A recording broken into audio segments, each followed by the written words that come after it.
एक बार की बात है, एक गांव में सोहन और सुमन की नई नई शादी हुई थी। लेकिन घर जाने के रास्ते पर किसी ने नींबू मिर्च रखकर कोई तांत्रिक क्रिया की होती है और सुमन गलती से उस नींबू पर पैर रख देती है। पैर रखते ही उसका शरीर कांपने लगता है। अरे की हुआ बहू, तुम कांप क्यों रही हो?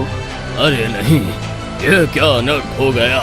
किसी ने रास्ते पर तांत्रिक क्रिया की हुई थी। सुमन बेटी ने उस पर पैर रख दिया। हाय मर गई रे, हम तो लुट गए, बर्बाद ही हो गए।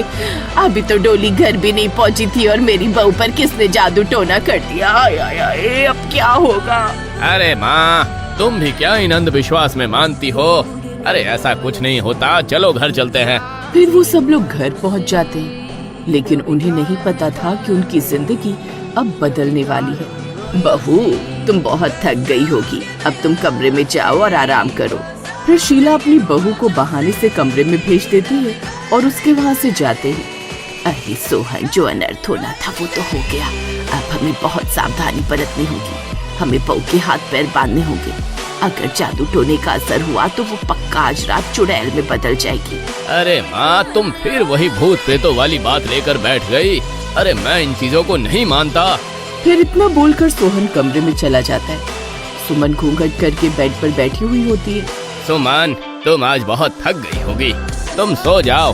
फिर कुछ ही देर में सुमन और सोहन दोनों सो जाते हैं। फिर मौका देखकर उसकी सास शीला उन दोनों के कमरे में जाती है और सुमन के हाथ पैरों को बांध देती है। सुमन गहरी नींद में सो रही होती है, उसे कुछ एहसास नहीं होता। फिर शीला चुपके से कमरे से बाहर आ जाती है। शुक्र है मैंने इसे बांध दिया। अब अगर कोई अनहोनी हुई तो कम से कम मेरा बेटा सुरक्षित रहेगा। फिर आधी रात होते ही सुमन का शरीर कांपने लगता है और देखते ही देखते वो चुड़ैल में बदल जाती है।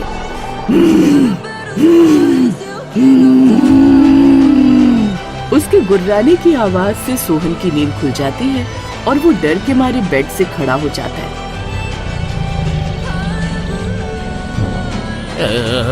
अरे हे भगवान, अरे सुमन, ये क्या हो गया? अरे नहीं नहीं, अरे माँ जल्दी आओ। फिर सोहन की आवाज सुनकर शीला भागती हुई उनके कमरे की ओर जाती है। अरे मर गए रे, जिस बात का डर था वही हुआ। मेरी बहू तो सुहाग रात वाले दिन ही चुड़ैल बन गई। हाय रे, हम तो लुट गए, बर्बाद हो गए। सोहन, तू कल ही से इसके मायके छोड़ कर आ। अगर ये यहाँ रही तो हम सबको कच्चा खा जाएगी। अरे नहीं माँ, तुम ये कैसी बातें कर रही हो? सुमन अब हमारी जिम्मेदारी है। इस मुसीबत से हमें ही निपटना होगा। ए बुढ़िया, खोल मुझे, खोल। तूने मुझे बांधा था ना, खोल। आजाद होते ही सबसे पहले तुझे ही खाऊंगी। अरे मर गए रे, ये तो मुझे ही खाने की बात कर रही है। सोहन देखते तू कुछ कर, इस मुसीबत का क्या करे अब। हम सुबह होने का इंतजार करते हैं। सुबह गांव के पंडित जी को इसके बारे में बताएंगे। फिर रात भर वो चुड़ैल गुर्राती रहती है और सुबह होने पर वो चुड़ैल वहाँ से चली जाती है और सुमन ठीक हो जाती है। अजी क्या हुआ? आपने मुझे बांधा क्यों हुआ है?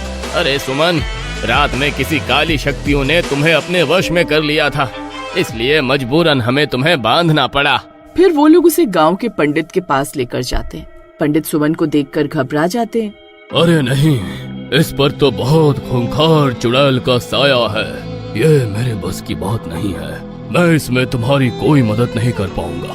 तुम्हें इसे बालाजी महाराज के मंदिर ले जाना होगा, वहीं तुम्हारी सारी परेशानियों का हल मिलेगा।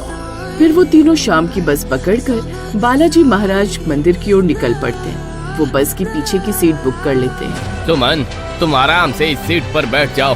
सफर लंबा है, इसलिए अगर थकावट लगे तो लेट जाना। मैं ठीक हूँ जी, आप मेरी फिक्र मत कीजिए।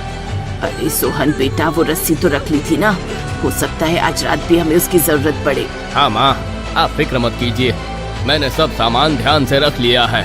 उसी बस में 3 मनचले भी सफर कर रहे होते हैं। वो सुमन की आगे वाली सीट पर बैठे होते हैं। अरे हीरा भाई, पीछे तो देखो, कितनी सुंदर भाभी बैठी है। अरे ये नई नवेली दुल्हन लग रही है ना?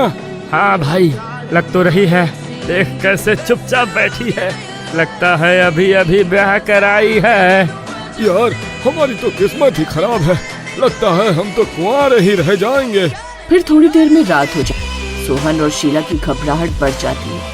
सुमन चुपचाप एक तरफ बिना पलक झपकाए देख रही होती है। अरे हीरा भाई, जरा देख तो सही, ये तो मुझे ही देख रही है। भाई मुझे तो शर्म आ रही है। अरे लगता है मैं इसे पसंद आ गया हूँ।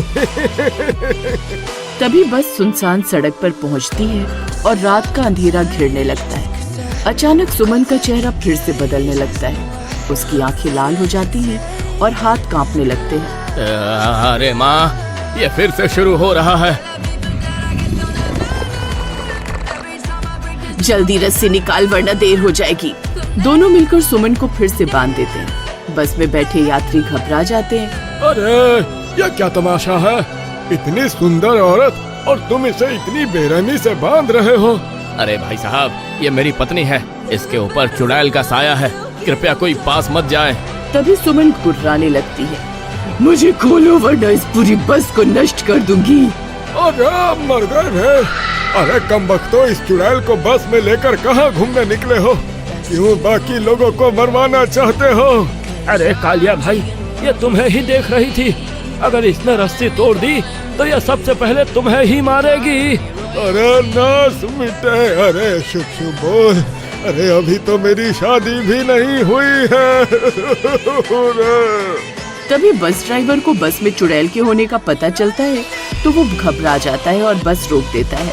अरे भाई साहब, यह क्या मुसीबत है? मुझे डर लग रहा है। तुम अभी के अभी इस चुड़ैल को लेकर बस से नीचे उतरो। अरे नहीं भाई साहब, ऐसा मत करो। अरे इतनी रात गए इस जंगल में, हम कहाँ जाएंगे? भाई बस चलाते रहो, हमें बालाजी मंदिर पहुँचा दो, यही एक हमारी आखिरी उम्मीद है। अरे नहीं, मैं ये सब नहीं जानता, तुम्हें अभी के अभी बस से उतरना होगा। अरे नास बेटे, तुझे एक बार में समझ नहीं आता क्या? हमारा मंदिर पहुंचना बहुत जरूरी है। अगर किसी ने हमें जबरदस्ती बस से उतारने की कोशिश की, मैं इस चुड़ैल की रस्सियां खोल दूंगी, फिर उसके बाद जो होगा उसके जिम्मेदार तुम खुद होंगे। ये सुनकर सब लोग डर जाते हैं और उन्हें बस से नहीं उतारते। वो चुड़ैल गुस्से में गुर्रा रही होती है।